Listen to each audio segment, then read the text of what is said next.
All right, welcome everybody to feedback session number 8 from the NCAC Bylaws Subcommittee. No, I don't have any audio. And here's Jeff. Welcome, Jeff. All right. Since we have a small group, I'd like us to just all introduce ourselves quickly. I'm Nancy Vandale, chair of the illustrious Bylaws Subcommittee. Bill? Here's Joe. I'm Bill Bush, Mesclun South Beach resident. Nice to see you, Bill. I'm Bill Miller, and I'm on the Bylaws Subcommittee. Welcome. Wyatt Angelo, committee member. I'm Susan Schomburg. I'm on the Bylaws Subcommittee. Welcome. Tom Sipe, Bylaws editor. Great. And we have Jeff Weitzel, our editor, our secretary and tech support, almost a committee member. Yeah, I think everyone here knows each other. Okay, maybe. And of course, Sarah Absher. I bet there are going to be all these people watching the video who may not know. So, Yeah. Because and Sarah Absher, director of the Tillamook County Community Development. Thank you. And last but not least at all is Barbara Triplett. So, community member. Thank you. All right, so our agenda, I don't think we need to go through. We're going to be going into the presentation directly since I think everybody's attended. I do want to just mention, we do have some dates coming up of new meetings, and thank you, Jeff, for putting out the email about that. So we're going to have a special bylaws committee meeting on March 29th at 9:30 to talk about the overall document. And then a feedback session number 9 on Tuesday night, April 2nd at 7 p.m. to talk about the overall document. And the highlights are going to be the changes that have happened as a result of the feedback sessions to kind of give an update on what's changed since we presented at the original feedback sessions. So we won't necessarily be going through every single article nitty-gritty. And then we will be presenting at the April 13th membership meeting, and then at the executive board meeting, which is next Wednesday night, we'll be discussing whether we're going to have a special meeting or the date of the special meeting. But right now, tentatively, it's on May 11th to actually adopt the bylaws. Okay, so this time is Article 10, other bylaw provisions. So we've got various sections, and Tom Sipe and Wyatt Angelo were the team working on this and then presented to our full committee at the last meeting. So to just say, Tom and Wyatt, take it away. And would you like me to share my version, or do you want to share yours, Tom? I've got a version here so that I can do live edits if I need to. Okay, all righty. Let me let you do that. All right, go for it. I am disabled of sharing. I just did it. Okay, I was too quick, huh? Well, no, it shared instead of, sorry, it shared something. I'll try again. Yes, there we go. Okay. Okay. And as before, I think all of you have attended these meetings before, but we'll have periodic points to have a discussion about kind of each section as we go forward. And just in case there are changes, I'm changing the revision number, which you can count on. If it's a larger number, it is more recent. Okay. I got to admit, I haven't looked at this since reformatted by Nancy, so we'll fumble through this. Okay, so essentially it's the same format as the other reviews. We're going to get the proposed text, which is not an interim version. Our previous versions within the committee have been iterations, and now we're going back to comparing to the original editorial revision from R2 with what we propose as text. Tom, I'm still seeing the slide where your desktop as opposed to the actual presentation. It looks like it looks like the presentation might be over here on the center. Interesting. Is anyone else seeing it that way? I'm Well, seeing, I see purpose of slide deck and then series of slides on the left that could be clicked on. Oh, well, maybe I it's see just that me. as well. same here. Okay, it just I must see be me PowerPoint. then. It's you, Nancy. It's me. Okay. Okay. Hmm. So we'll have any polls if Should probably do necessary. It that. seems like we've got a small group here, so I think we can just Yeah. kind of shout out. Okay, so basically this is a catch-all section. Those things which didn't seem to fit anywhere else go here. We've moved a couple of things from the original text in here, There we go. and then plus we've created a few things. Wyatt, I don't know what you want to take, if anything. I think we just go through it, Tom. Okay. My sense is that this is all pretty simple. The real difficulties that I saw would be in the definitional aspects of it. And that may require a little bit of background, but everything else is pretty clear. Okay, so we just lifted the original text. We did not change it for this particular section. I assume no one has issues with that, I hope. Okay, moving on. And once again, there's no change to the text. This was lifted from the original. We do have a new section. We figured that, well, first of all, we've mentioned policies and procedures many times in the other parts of the document. And thought we should probably define it a bit better and actually enable the process of using that policies and procedures formally. So we're just going to enable it with this section. I don't know that you need me to. I think my voice is a bit raspy, so I'm not sure how. Do you want to read that, irritating it is. Wyatt? Sure. The NCAC may establish a policy and procedures document that lists the rules governing the conduct of meetings and implementing the functions of the NCAC. The policy and procedures document may be amended, and unfortunately, I have pictures on the right, which can't see the rest of that wording there on the far It's a right. simple majority vote of the NCAC membership. Okay, you want to finish that, Tom? Yeah, these rules do not supersede the bylaws of the NCAC and shall not conflict with these bylaws. Basically, it's just saying we can do it and it's okay. And this may be editorial, Tom, but you're going to move that P&P definition back to the first time it's used way back in the Yeah, beginning. that's when we put everything together, it'll be policies, procedure, P&P, parents, on the first use, and then thereafter, except probably here. I'll probably also expand it here just because it's it's kind of important for this one, but those are be the two places. Other than that, it's going to be P&P everywhere. Yep. Discussion. And if you have something to discuss, because we can't see hands being raised, if you could go into the chat. Sounds like everybody's okay so far. Okay. And so here's the definition of terms. This was very important in our discussion of membership, and that's what these are mostly about.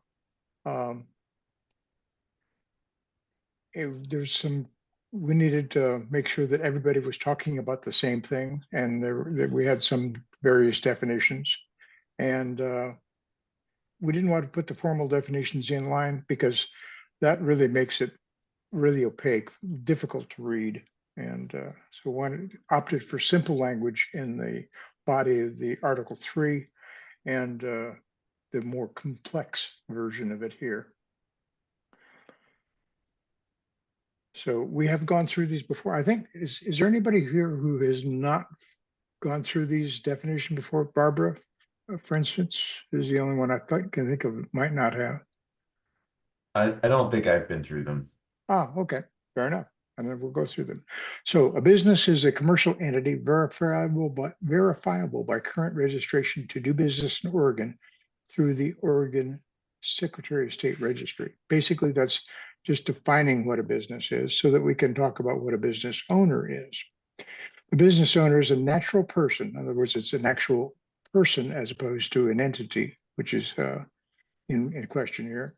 Owner of record of a business that operates primarily from a property site located within the NCAC area, including any additional natural person who has managerial responsibility for or a beneficial interest in such a business as trustee or beneficiary, manager or member of an LCC, an officer, director, shareholder of a corporation, a partner of a partnership, or 5, person holding a life estate. I have no idea what a life estate is. Anyway, it shall not include homeowners associations or the holders or owners of liens or encumbrances or rights of way of easements.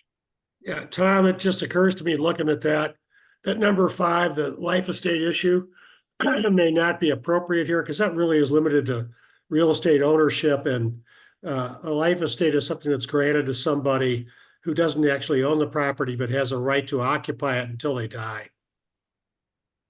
I would agree with Wyatt on that. That's what I was thinking when Tom read that. Okay, so And Bill, if you want to chime in on perpetuities in a No. nutshell here. No, I was gonna say the same thing. Okay. so A person gives property to their kids and the kids own it, but he or she retains the right to live there until they die.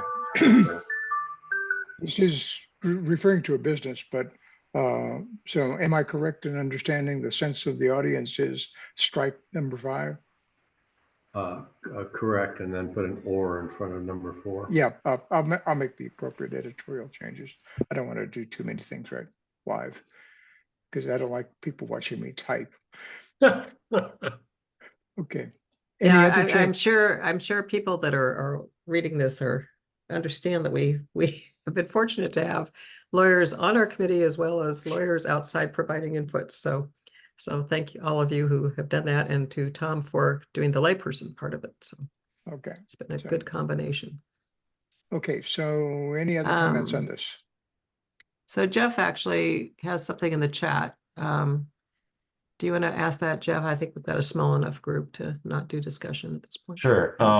So there are a lot of people who do business in Nesquin who may not have a place of business, like handyman type people, cleaners, landscapers, gardeners, that type of person. And Yep. do we even care about the line between what counts as like you primarily do business in Nesquin? Because like a lot of those people may have a bunch of clients in Nesquin, but they may have just as many clients in Pacific City or Lincoln City. So I think we do, Jeff. Otherwise, we open up a door to some really derivative ownership qualifications that we can't control. So having some primary business location within the boundaries of the district seem to be the most appropriate. I mean, I'm just asking, but Jeff, for the starting point of your question, you have to go to business before you have business owner. And a business is has to be registered. So when you register, you need to put down your location. okay. So you could have a bunch of, I don't call them gig employees or whatever, they're not registered, they're just a house cleaner, but they're not going to fit in here because they don't have a business. Well, what if they are registered, but they don't have an office?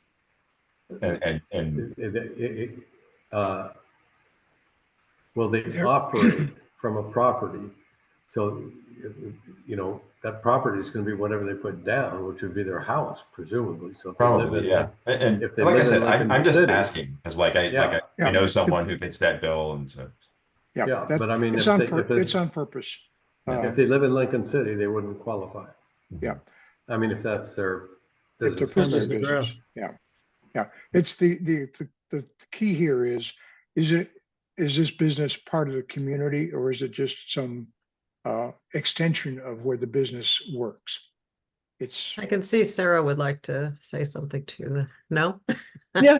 Well, I was just gonna say, I think what carries this, and this is consistent with what other CACs have, is The key is from a property site located in the NCAC area.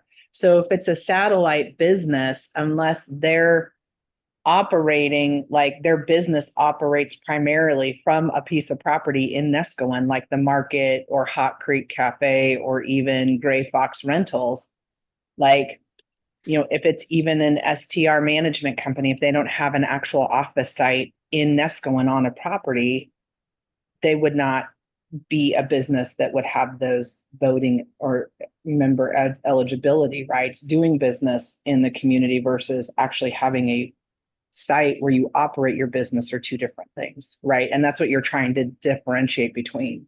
Yeah, I think that's Exactly. probably the most pertinent case because I'm pretty sure that we've had people show up to meetings like contentious meetings who are STR property manager owners, and I'm pretty sure we only have one inside of Nescoin, but I wouldn't know for sure. But Yeah, Jeff, to write it a different way, you would have opened the door to say, for instance, Weyerhaeuser Corporation, I was thinking. who of is a that. Delaware corporation, Mhm. to come in and vote at the NCAC meetings.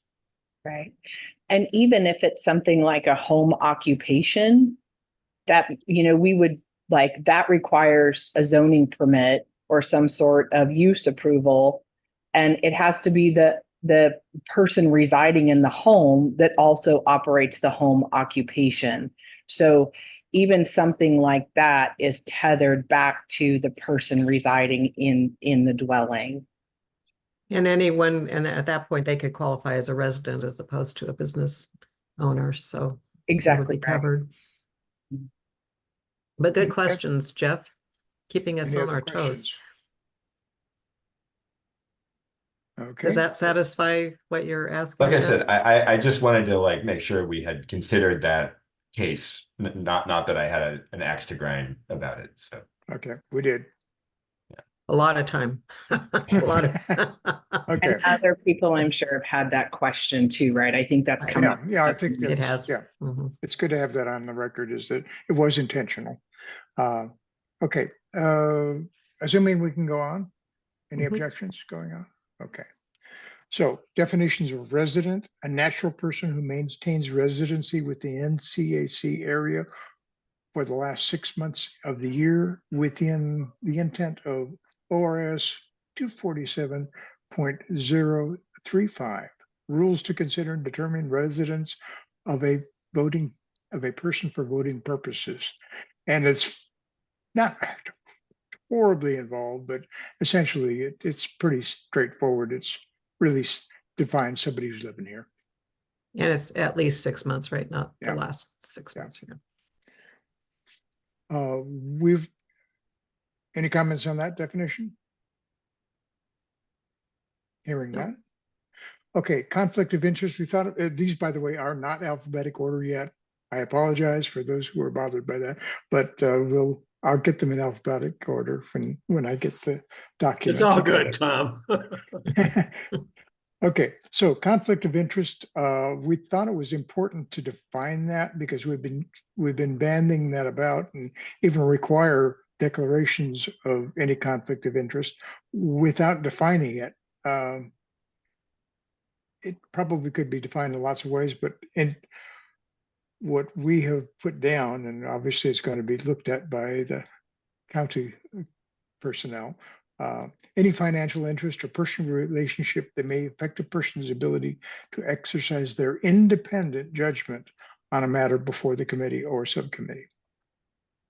So this is also mentioned in Article 5 meetings, and there's a whole conflict of interest section in there. And I think these are very, very similar. So Yeah, I note that we may have to do a little bit of wordsmithing to bring these into some kind of harmony with each other, Oh, yeah. just to make sure. But other than that, this is a more inclusive one, and it doesn't, it basically defines a general area of conflict, and it doesn't get too specific. And by broadening it, I think it's more inclusive. So that's the way it was written. Okay, and it may be that some of these definitions will migrate, well, at least some of these subsequent one, this one and sub may may migrate back into the document itself, but for Mhm. right now, this is where it lives. Yeah, that's Okay. great. And it will Okay. be most likely elaborated on in the PNPs Yes, yeah. as well. Okay, any other comments, questions, criticisms? Hurtful things? Okay, no, okay. Property. Why is this in a different font? I hate that. Anyway. It's probably my fault. It- I will okay, apologize to you, Tom. All right. But I think it's just smaller because there's more stuff. Okay, I'll stop the font wars. Okay, so property is a single dwelling unit that provides complete, independent, and self-contained living facilities, including eating, sleeping, eating, sanitation. There should be commas there.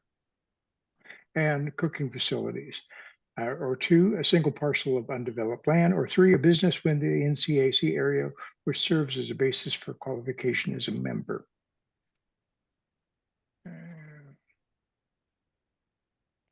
Any comments on that other than the lack of commas? And we'll go with the Oxford comma. Tom, do you know, I'm just trying to think, let me look something up here real quick. It is possible that you have properties within your membership boundary that have like a shop on them, but not a home. There are some provisions to permit that. So I'm not sure, because you Well, talk about if it has a dwelling, if it's an undeveloped piece of land or a business, but there's nothing that talks about, if it's the way I would be concerned this could read is your property either has to have a house or be undeveloped, right? Or have a business. Or have a business, Or or have a business, right? And what's not covered? Is I'm just thinking we have properties that they may not have a house, but they have an outbuilding on them, Okay, right? Like I'm even talking about Slab Creek Road. There's farm zone properties up there. They may not have a business, but they have a hobby farm or something, and they have a piece of property that has a barn on it. But they don't have a house there, because I think you've gone from one extreme to the other without something in the middle. okay. How could we best define the middle? Yeah, that's a good question. Oh, shoot. Could you just say a single parcel of land? You could. Yeah. Yeah. But I'm- because what you're trying to say is if there's more than one house, each house counts as a property, but if there's otherwise, like parcel equals one property. I like that. Less is more. Does that work? I think so, Tom. Yeah, Good, good. I like that.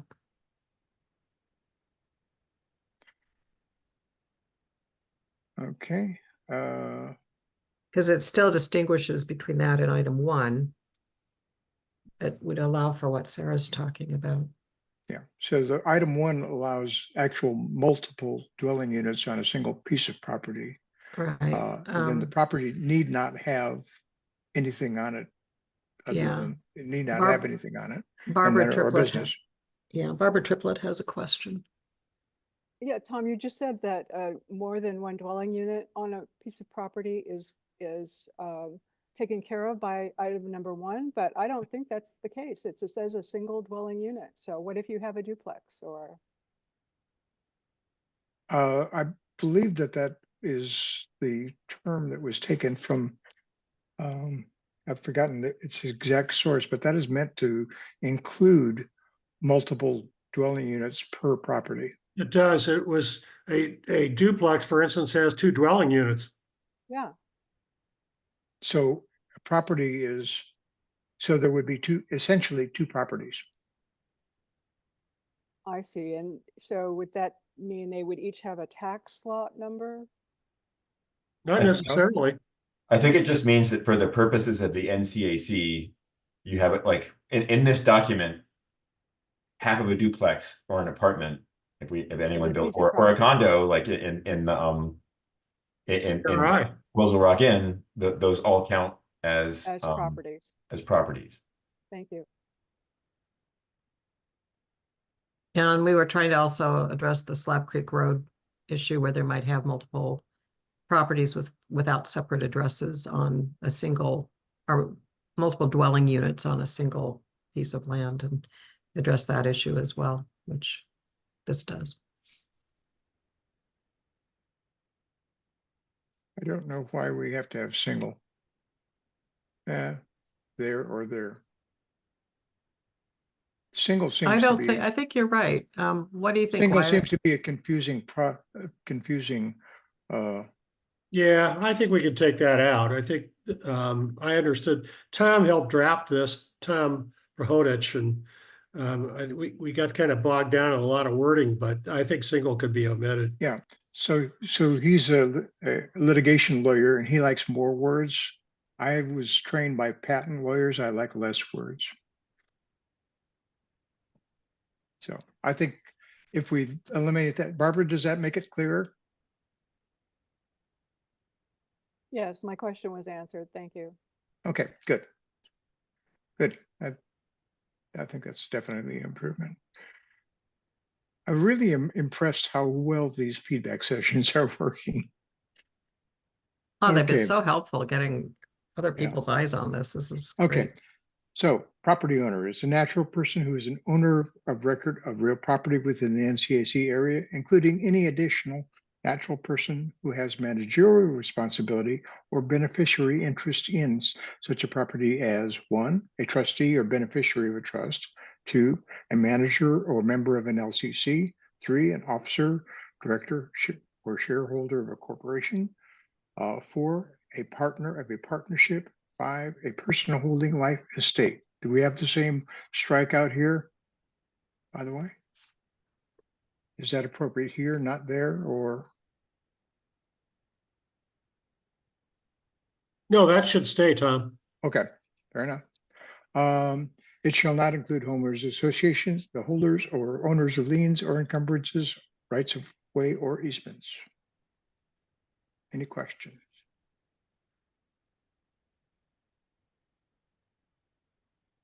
Okay, hearing none, we'll travel on. Well, I have a, Question? does this exclude Weyerhaeuser? Yeah, if their principal place of business is not in the Nestwood area, But they own property. that's all right. That still excludes them unless they have their principal place of No, business. like one of the qualifiers is you can be They get the owner of a property and they own lots. Yeah. But you got to go back to the membership section to look at how that's applied, Jeff. Okay. I'll trust you. Well, I don't know if I'd go that far. Okay. Well, At the most, at the risk of saying the wrong thing, but at the most, they would have maybe 1 vote or 2 votes, but well, I guess it depends. That depends, but yeah, on whether we're end up being limited or not. But let's see. yeah, okay, so But Wyatt, you're pretty confident that this would keep Weyerhaeuser from doing this, I right? am because we went through this, and I wish I had the memory to dissect every argument that we had about this with Tom Prohodich, but I'm kind of satisfied at the end that Weyerhaeuser is not part of this deal, and we're obviously going to have to take a harder look at everything as we go into a final draft form. But I think we got pretty close with this, so I'm pretty comfortable. okay. Thank you. Certainly closer than we are right now with the current bylaws. Okay, any other comments? Okay. Okay. We have a task, since we were changing the definition of task force. Well, not changing the definition. We actually made a definition of a task force more concise, more inclusive, more definitive. That's it. That's the word, definitive. Because we are actually using that and this should be not capitalized. And it probably will not remain in the definitions, but so that we can have some exposure to people before we go forward. Task force is a limited number of members charged with performing specifically assigned duties and reporting to the executive board. A task force shall not address policy issues and is not subject to Oregon public meeting law. That's a big deal. Any comments, Sarah? Sarah says she's doing some work stuff right now. Ah. Tom, can we So back up to the last slide for just to review that real quick for Jeff? Look at your property owner definition. It says a natural person, Jeff.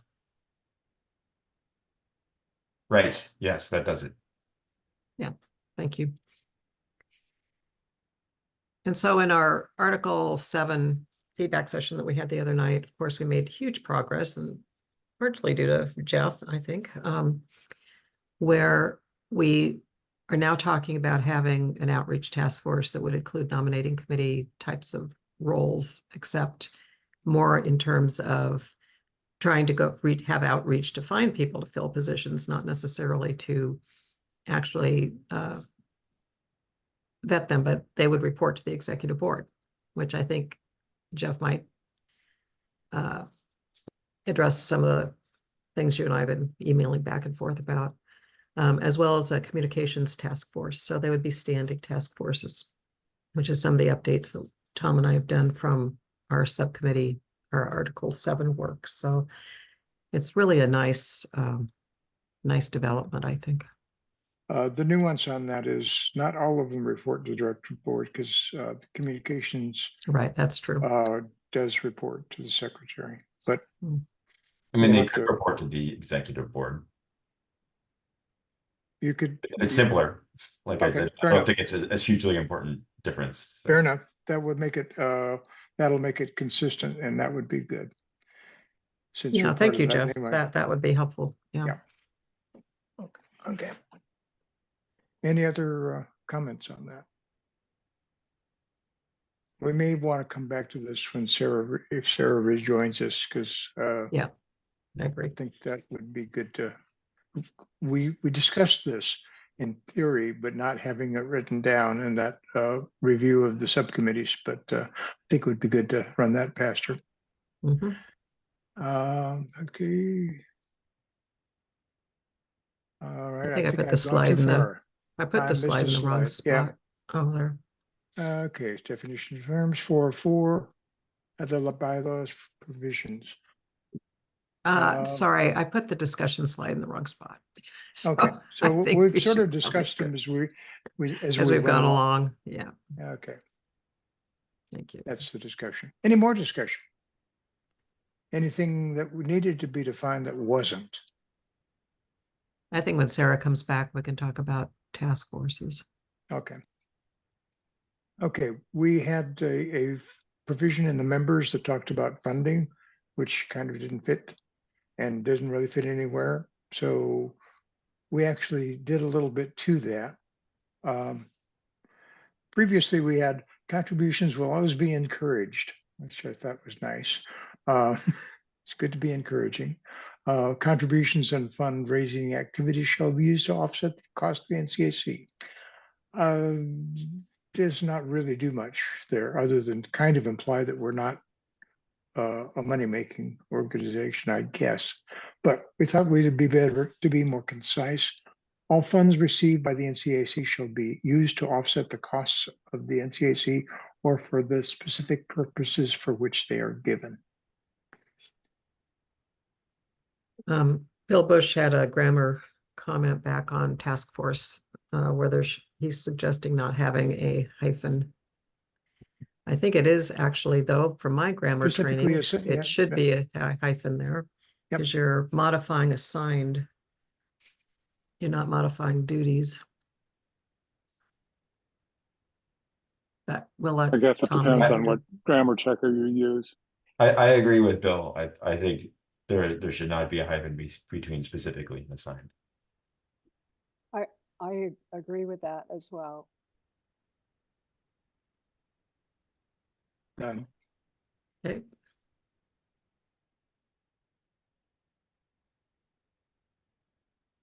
Okay, any comments on this?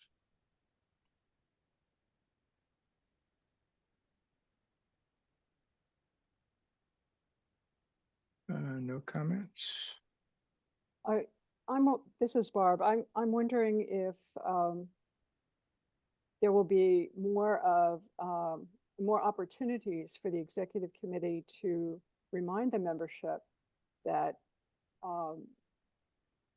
that the costs of the NCAC are funded by the members.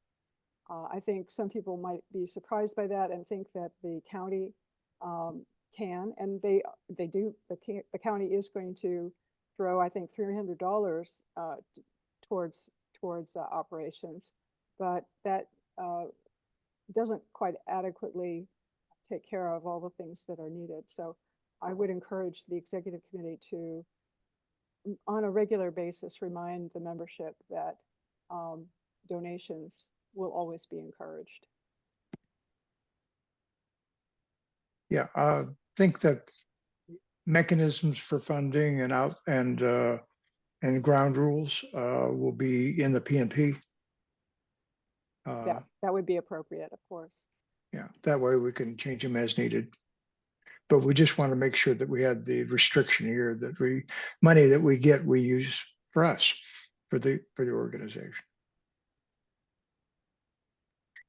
Any other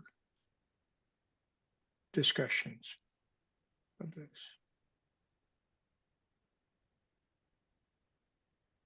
Okay. It was thought that since it's not easy to find or reconstruct the map that we agreed to with the members, section Article 3, it would be good to put it actually in what amounts to an appendix, just to make it more accessible, and propose to use something that basically has this information. Oh, I left over section. It can be sections. I don't think. Well, maybe it is. I don't know. Okay. Watershed reference map. And this map is a combination of going through this and overlaying it. And they don't quite match because the shoreline won't stay still. Yeah, it looks funny to have the outflow of the Nestucca River as part of the watershed. We don't, as far as I know, nobody lives in the water there. Yeah, well, yeah. I wanted to make sure that I used publicly available map information, so I didn't widget it. So it's exactly as it was. What I did was took that outline from one map and dropped everything out, and then just overlaid it till it was the right size on this map. So Would is a it bit. make sense to have the map as reference, but have the like use words to say like in the watershed? Because like I think you can. There's probably a very concise way to say between the watershed for the Little Nestucca and the Salmon River, like if you are in a watershed between that, you are in our catchment area. And Well, that's not exactly. Bill No, has his hand up. So Bill, would you like to Well, comment on that? And Bill, yeah, just the want to first- mention that Bill was instrumental in working with Tom and Wyatt on these maps. It's been very helpful. Thank you, Bill. First comment is just with what Jeff said, the definition of a watershed is pretty close to saying that it's a catchment area. As far as the map fitting exactly, that map is digitally available. It's available as digital files, and it can be loaded onto the Tillamook map digitally. I spoke with the GIS analyst in Tillamook County, and she said that could be done. And the base map that Tillamook County uses is the same one that the Oregon Explorer Consortium uses. So they're all working on the same thing. But I agree So- I agree with Jeff that some additional explaining is necessary. For example, the light blue highlighted area needs to be identified as the community growth boundary. And putting in things like that will help people identify where their property is located relative to everything else.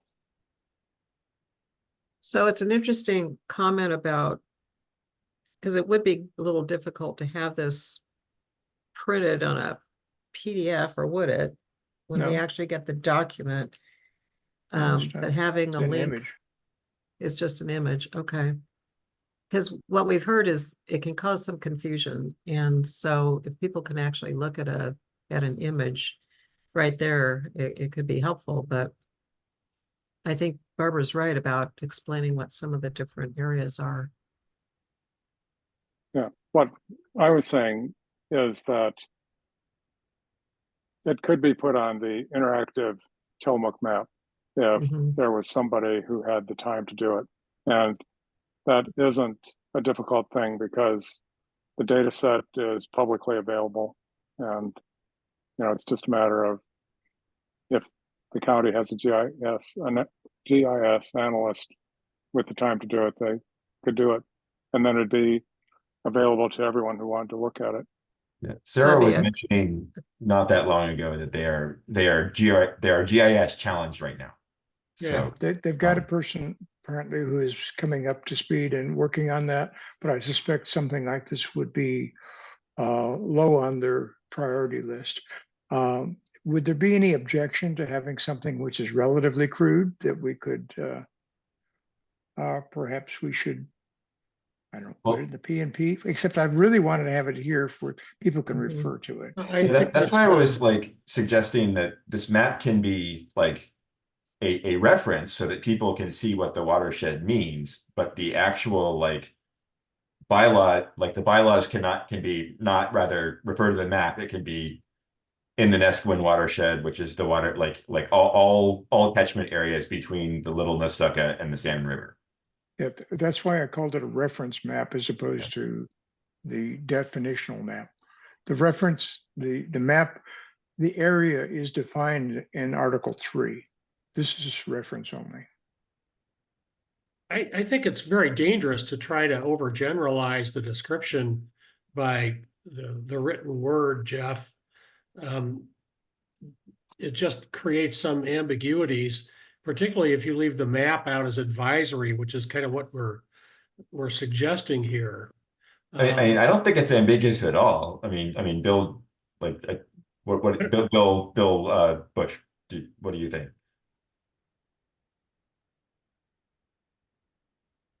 Yeah, I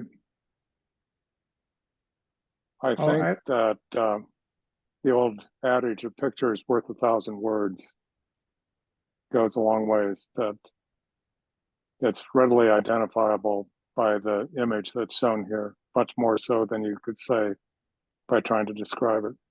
Yeah, And we've had so much discussion about the boundary issue that I think the clearer we can be, the Well, better, with adding a link. If we can, when Sarah comes back, we can ask her about when we might be able to have this superimposed on the would GIS it mapping for clarify the county, things but if we eliminated the shading of the community boundary? that was specifically asked for. Doesn't it really have any meaning anymore if we adopt this boundary? Um, no, that's not some- true. Some aspects of NCAC refer to only that area, and other aspects consider the entire area. But not the as I just- bylaws, do they, Tom? In the bylaws, that's our purview. However, there are certain things like the community plan, which only have to do with the blue area. They're turquoise. I call that a turquoise. So, I mean, it is variable. And that is an important boundary for some other aspects of NCAC work, as I found out when I stepped into the editorship on the other part. So I Well, think I adding a discussion is the wrong word, but basically I need to explain what the things on the map mean. I think that's clear. And I'll add text that talks about that. I would just like to share that Sarah was on an over 2-hour presentation last night about STRs and announced that she has a GIS person that is doing some specific projects for the STR issue, and is very happy with how that's working out. And so I don't anticipate that there will be the delay that we may have thought would be a problem earlier in the early versions of this map, and that the county GIS person can help really define this in a way that will be suitable for everyone. I'm not sure I understand why this isn't okay. yeah. What is the concern? I really don't have a problem with it. I'm just saying that once the GIS person gets his data set and once it's loaded onto the community development layers, it will be abundantly easy to find for anyone who wants to look at it. I agree. That's not where we're at right now, though, unfortunately. Yeah, no, I mean, what you have there is fine in terms of representation. Just checking. Sarah, are you back by any chance, or are you still on your work call? Sounds like she's still on her work call, because I think we're close to done here. We may have to just follow up with her on those other 2 items. Yeah. So let's figure out what we want to mention to Sarah then, I guess. Okay, is any other discussion on this? And committee members, besides Wyatt and Tom, and I've been talking to, if you have anything you'd like to say, feel free. We've got a very small group tonight. So.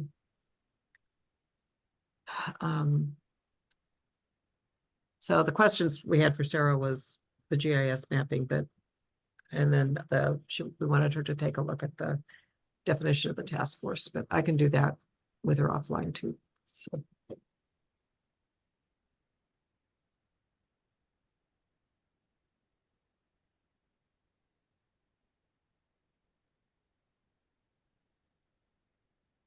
Oh, she's back. Oh no, she's still on the call. Oh, she's still on a call. Yep. Thank you, Sarah.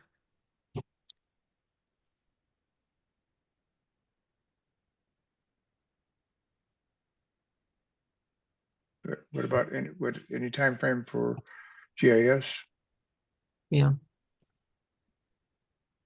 We're putting the watershed map on the GIS system.